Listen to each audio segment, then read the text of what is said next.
Merci à Chérif Cheikh Ahmed Tidiane, Chérif Diop pour toutes ces informations et nous retenons le bilan dramatique de la pirogue qui a chaviré au large de Saint-Louis avec ses 23 morts. La pirogue avait quitté Joal. Donc, nos pensées aux familles des victimes. C'est donc assez triste que nous recevons sur ce plateau Assom Aminata Diatta. Vous êtes membre du collectif des candidats dits spoliés. Madame la ministre, bonsoir.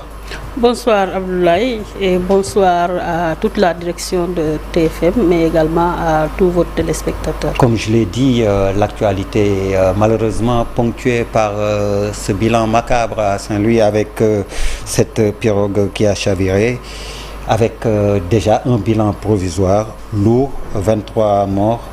Votre réaction?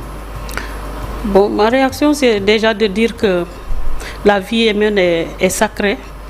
Et donc là, c'est 23 vies humaines déjà perdues, donc 23 familles endeuillées et aussi 23 espoirs quelque part brisés. Et donc c'est très regrettable, d'autant plus que la plupart du temps, ce sont des jeunes pleins d'espoir, pleins d'avenir. Vraiment des jeunes sur lesquels leurs parents comptaient, des jeunes sur lesquels les parents ont investi. Malheureusement, le sort en a ainsi décidé. J'ai une pensée pieuse envers leur famille. Prier pour que Dieu leur donne la force de supporter cette douleur, mais également de se tourner vers l'avenir. Et prier pour que ces âmes qui viennent de nous échapper soient accueillis au paradis. Il y avait une accalmie depuis quelques semaines, mais là, qu'est-ce qu'il faut comme solution finalement pour stopper l'hémorragie, l'hécatombe? Oui, il y avait une accalmie, mais malheureusement, ça vient de reprendre. Et donc, les solutions, c'est donner encore beaucoup plus d'espoir à notre jeunesse, parce que nous avons une jeunesse très ambitieuse. Vous savez, dans notre société, les enfants ont toujours envie de faire des choses pour leurs parents, de leur vie. Donc quand ils arrivent à un niveau de maturité sans avoir du travail, ou en tout cas sans avoir les moyens de vraiment honorer leurs parents, ils sont parfois tentés d'aller en tout cas saisir leur chance ailleurs. Mais leur dire que au Sénégal, nous pouvons en tout cas construire ensemble le Sénégal, faire en sorte que chaque Sénégalais et chaque Sénégalaise puisse s'y retrouver. C'est pourquoi le Parti du Progrès Social Collectif Diapo, que je dirige, quand ce parti avait décidé de candidater par ma personne aux élections présidentielles, nous avions dit qu'il y avait une fracture dans notre société. Non seulement au niveau des positions, mais également notre économie n'était pas à l'endroit et qu'il fallait réparer. C'est pourquoi nous avions proposé un projet de réparation sociale. Et ce projet de réparation sociale avait deux piliers. Le premier, c'est l'humain, parce que aussi la personne, il faut qu'elle se sente honorée là où elle est, qu'elle se sente utile, qu'elle sache qu'elle a les mêmes chances que tout Sénégalais pour pouvoir accéder à toutes les fonctions. Le deuxième pilier, c'est l'entreprise. Nous ne pouvons pas régler le problème des jeunes, le problème de notre société sans renforcer les entreprises, puisque plus de 80% de l'emploi est créé par des entreprises. Donc nous demandons au gouvernement d'accentuer en tout cas l'appui aux entreprises pour créer des championnes qui peuvent compétir sur le marché international, le marché continental, mais également encourager les jeunes à entreprendre à travers des mécanismes d'accompagnement beaucoup plus rapprochés. Vous avez quitté l'attelage gouvernemental il n'y a pas longtemps. Qu'est-ce qui avait été fait dans votre secteur, en tout cas pour cet appui aux entreprises, au commerce?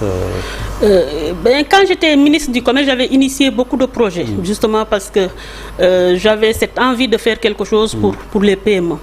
Et j'avais initié un projet comme le projet FRA pour tous. C'était un projet qui permettait d'accompagner les transformateurs, les femmes en particulier, à avoir les numéros d'autorisation FRA, mais également les codes barres. Et ça devait leur permettre d'accéder beaucoup plus facilement au marché des grandes surfaces et également même d'exporter leurs produits. J'avais également mis en place un autre projet intitulé Connectivité des marchés. Là aussi, c'est pour permettre un meilleur accès au marché. Et j'avais également initié un projet dénommé Djegé. Ma conviction est que tant qu'on ne va pas rapprocher le citoyen des services d'appui, on aura des problèmes. Parce que nous avons beaucoup de structures qui appuient les PME, mais ce sont des structures centralisées. Et donc l'usager, pour qu'il puisse arriver à l'agence concernée et bénéficier de l'appui nécessaire, ça prend du temps, il faut se dire la vérité. Et après, encore, ce jeune entrepreneur a des difficultés pour accéder au financement. C'est pourquoi Djegé, comme le nom l'indique, c'est la proximité. Et on voulait que dans toutes les localités, notamment les communes, et parfois même dans une même commune des zones, qu'ils puissent avoir des services d'accompagnement des jeunes entrepreneurs. Alors le prétexte de l'entretien, rappelons-le, les propositions issues du dialogue national et les solutions de sortie de crise. Alors, est-ce que vous estimez que ces propositions sont à même de régler le problème, Madame la Ministre? Alors là, le dialogue est extrêmement important dans tous les pays. Et aussi loin que nous remontons dans l'histoire, nous savons que le dialogue a été un instrument de résolution des conflits. Ce n'est pas seulement au Sénégal, mais à travers le monde. Et nous nous réjouissons d'ailleurs de la tenue de ces 2 jours de dialogue national et estimons que les propositions qui sont issues de ce dialogue, notamment la date du 2 juin pour la tenue des élections, mais également la réouverture de l'examen des parrainages, en tout cas des dossiers de candidature des candidats spoliés, me semble être un compromis raisonnable, puisque on ne demande pas aux autres candidats qui étaient déjà validés de sortir du jeu ou bien de reprendre. Acquis, oui. Mais non, tout le monde fait un effort et je pense que c'est le Sénégal qui va s'en sortir grandi. Alors, concrètement, vous pensez que le Conseil constitutionnel va valider ces propositions-là? Parce qu'en fait, c'est ça le problème. Comment ne pas faire déjuger ou en tout cas se désavouer le Conseil constitutionnel? Abdoulaye, je pense qu'il ne faut pas que les gens braquent le Conseil constitutionnel en tenant de tels propos, en disant que c'est une question. Si le Conseil constitutionnel acceptait ces propositions, c'est comme si quelque part il se désavouait. Le Conseil constitutionnel est composé d'humains et l'humain commet des erreurs. Et des erreurs, Dieu sait qu'il y en a eu. Il y a un proverbe grec qui dit errare humanum est, perseverare diabolicum est. L'erreur est humaine, mais persévérer dans l'erreur, c'est diabolique. Le Conseil constitutionnel, en tout cas les membres du Conseil constitutionnel, en leur fort intérieur, ils savent que beaucoup d'erreurs ont été commises. Ils savent en leur fort intérieur qu'il y a eu une injustice. Maintenant, la question de savoir, est-ce qu'ils vont, en toute humilité, reconnaître cette erreur et corriger ou pas? Je pense qu'on n'est pas dans une situation où chacun doit préserver son ego ou bien être là à s'arc-bouter sur des positions. Nous devons dépasser nos propres personnes pour aller dans le sens de l'apaisement. Notre pays en a besoin. Je pense qu'au-delà de nous tous, au-delà de nos lois et de tout ce qu'on peut dire, c'est d'abord la paix du Sénégal qui est le plus important. Et dans le sens de l'apaisement, comme vous dites, si le Conseil constitutionnel n'accède pas à ces propositions-là, vous les recalez, vous allez continuer le combat, qu'est-ce que vous allez faire? Ou comme l'a suggéré Cheikh Bamba Dièye, il faudra à un moment que l'on s'arrête? Oui, en fait, moi je suis membre du collectif des candidats spoliés. Donc cette question n'a pas encore été abordée au sein de notre collectif. Nous en discuterons et aviserons le moment venu. Mais en ce qui me concerne, je pense qu'il est extrêmement important que chacun d'entre nous fasse un effort.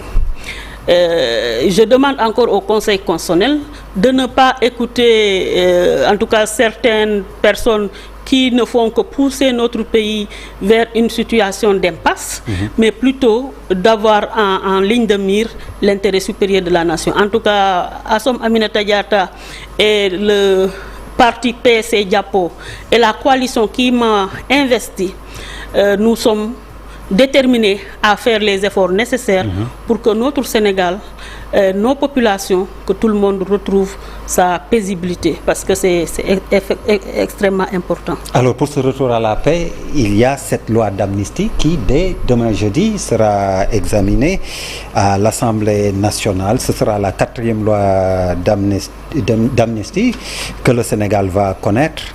Est-ce que vous êtes d'accord? Parce que ça suscite beaucoup de commentaires et même de levées de boucliers, de part et d'autre. Vous savez, notre pays, encore une fois, nous avons besoin de paix. Il reste évident que les victimes, on ne doit pas les oublier. Mais pour cette paix, nous devons faire tous des efforts, encore une fois. Et c'est pourquoi je considère qu'il est important que nous nous pardonnions. Parce que chacun d'entre nous a fauté quelque part, soit par abstention, soit par action. Et donc aujourd'hui, les faits, en tout cas qui devraient faire l'objet d'une amnistie, si je ne m'abuse, ce sont les faits qui débutent depuis le mois de mars 2021. Oui, dans le cadre des manifestations. Voilà, dans le cadre des manifestations. Je pense qu'il y a eu beaucoup de positions fortes des uns et des autres, au point que, naturellement, on ne pouvait aller que vers des situations aussi regrettables. Je pense qu'aujourd'hui, chacun d'entre nous a fait son mea culpa et que donc nous devons dépasser cette situation, et la loi d'amnistie me semble une excellente chose. Vous êtes sûr que tout le monde a fait son mea culpa, et surtout que les responsabilités ont été situées? Parce que oui, pardonner, tourner la page, mais si les familles sont encore endeuillées, n'ont pas pu mettre de visage ou de nom sur les responsables de ce qui s'est passé, comment pardonner? C'est également ça le problème. L'autre versant aussi, ce sont les indemnisations évoquées également par Cheikh Bamba Dièye. Il trouve qu'il est inévitable ou incontournable d'indemniser ces familles-là. Dans quel cadre? Des procédures judiciaires risquent de tirer en longueur. Pourquoi pas des commissions vérité et réconciliation où tout cela sera déterminé? Oui, effectivement, j'ai une pensée vraiment très forte pour les familles des victimes, parce que c'est extrêmement difficile de perdre un proche, surtout dans des circonstances aussi douloureuses. Et du point de vue, en tout cas, de l'indemnisation, je suis fortement de cet avis. Et au-delà des victimes humaines, il y a aussi les entreprises qui méritent d'être indemnisées. Et d'ailleurs, quand j'étais ministre du Commerce, après les événements de mars 2021, il y a un travail qui a été fait à ce niveau, à la fois pour appuyer les grandes surfaces et les stations d'essence. Malheureusement, ça n'a pas été, en tout cas, on n'a pas eu le résultat escompté, à savoir l'indemnisation. Mais je pense que avec la loi d'amnistie, on doit également essayer de voir comment aider ces entreprises, comment les indemniser. J'ai vu d'ailleurs hier un élément qui milite dans ce sens. C'est extrêmement important. Nos entreprises, déjà nous avons de toutes petites entreprises. Si ces entreprises subissent de tels dommages sans qu'on les accompagne, ça va être extrêmement difficile. Or, les assurances que ces entreprises prennent ne couvrent pas ce genre d'événements. Et donc c'est l'État, avec sa toute puissance, qui doit vraiment les appuyer pour les aider à ne pas sombrer. Alors, dites-moi, sous votre magistère, vous l'avez dit, au commerce, vous avez travaillé sur des schémas, justement, sur quel plan, sur quel schéma d'indemnisation, sur quel type d'entreprise, comment est-ce que vous avez travaillé? Nous avions travaillé... Même si vous avez dit qu'il n'y a pas eu de... Oui, nous avions travaillé parce qu'on avait tenu des rencontres, des rencontres techniques d'abord avec les structures concernées, notamment les stations d'essence. Les victimes, hein? Les victimes, oui. Les propriétaires de commerce également. Les propriétaires de commerce, mais surtout, il y avait les propriétaires de commerce, mais vous savez, comme parfois, à ce niveau, c'est le secteur informel, c'est parfois très difficile d'évaluer. Mais ce que nous avions pu faire en termes d'évaluation, je ne me rappelle malheureusement plus du chiffre exact.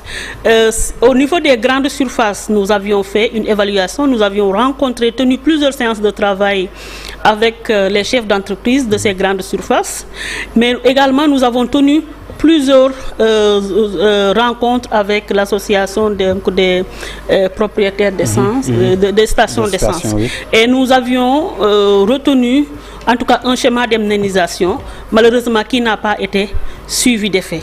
Et je pense que c'est extrêmement important que l'État puisse les aider. Et quand on prend le cas des grandes surfaces, par exemple, les propriétaires de ces grandes surfaces n'étaient pas focalisés à l'époque, je ne sais pas si ça a évolué, sur le paiement d'un montant déterminé. Ils voulaient plutôt que peut-être les impôts qu'ils devaient payer, que l'État puisse les déduire de façon progressive pour les aider, pour les aider vraiment à maintenir les emplois. Et bon, jusqu'à ce que je quitte le ministère du Commerce, malheureusement, il n'y a pas eu d'avancée majeure sur cette question. Alors, dites-moi, avec cette loi d'amnistie, même pas d'indemnisation, je parle d'indemnisation, cette loi d'amnistie, vous auriez recommandé, vous, malgré les réticences, vous auriez recommandé qu'on la vote? Oui, moi je demande surtout aux Sénégalais qu'on se pardonne les uns les autres. Parce que nous avons tous fauté. Et ça doit se passer dans un cadre organisé, madame. Nous avons tous fauté parce que, comme on le dit, il n'y a pas de petite querelle. Nous avons laissé une petite querelle prospérer jusqu'à aboutir à des pertes en vies humaines. Et donc, quelque part, nous-mêmes, nous devons faire notre mea culpa. Maintenant, évidemment, ça aurait été une meilleure chose si on organisait en tout cas cette séance de réconciliation dans un cadre qui permette à la lumière de jaillir. C'est le souhait de tout le monde parce que, quand même, les familles des victimes ont envie quelque part de savoir pourquoi et dans quelles circonstances leur famille a été ainsi affectée. D'autant plus que il y a parfois des éléments qui nous montrent que quelque part ces personnes victimes, soit de tirs par balle, ces balles ne sont pas, en tout cas ne semblent pas être les balles utilisées par nos forces de défense et de sécurité. À partir de ce moment, il y a une question de sécurité intérieure qui se pose. Et donc, il est extrêmement important qu'on fasse la lumière sur ça. Parce que si nous ne faisons pas la lumière sur ça, il nous sera difficile de savoir qui, pendant les manifestations, avait de mauvaises intentions et donc ainsi nous a fait perdre toutes ces personnes qui avaient leur place dans notre société et qui pouvaient énormément apporter à notre pays. Avec votre expérience politique, vous pensez que la loi va passer? Avec la configuration actuelle de l'Assemblée nationale, qu'est-ce que ça présage? Moi, je pense que la loi a de fortes chances de passer. Parce que, quelque part, l'opposition déjà est divisée. Et tout le monde n'est pas en déphasage avec, en tout cas, le président de la République. Et je pense que donc, sauf s'il y a une surprise, sauf surprise, en tout cas, la loi devrait passer. Merci beaucoup, Assom Aminata Diatta. Merci beaucoup, Abdoulaye, et merci encore à tous vos téléspectateurs et à la direction. Merci à vous également, mesdames, messieurs, de nous avoir reçus chez vous. Excellente suite de programmes sur la TFM, la télévision Futur Média. Juste rappeler cette information dramatique avec 23 morts à Saint-Louis, une pirogue qui a chaviré. Elle avait quitté Joal mercredi dernier. La suite des programmes, c'est également Faram Fatché, Pape Ngagne Ndiaye qui reçoit ce soir le porte-parole du PDS, le Parti démocratique sénégalais, Tafsir Thioye. Excellente suite de programmes sur la télévision Futur Média. Merci, bonsoir.